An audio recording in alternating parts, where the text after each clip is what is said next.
राग आला की आधी शांत राहावं, काहीच बोलू नये, दीर्घ श्वास घ्यावे आणि त्याने राग शांत होण्यास मदत होते आणि मग समोरच्याला शांतपणे आपले मुद्दे पटवून द्यावे.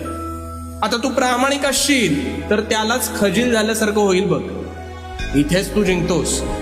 प्रत्येक परिस्थिती शांतपणे हाताळणं हीच तुझी खरी सत्व परीक्षा आहे.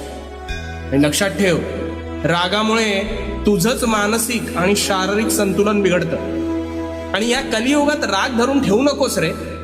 समोरच्याला माफ करण्यात सुद्धा मोठं काळीज लागतं. गोष्टी सोडून द्यायला शिक. अरे कोणाची कुठली भेट ही शेवटची असेल हे आपल्याला देखील ठाऊक नसतं.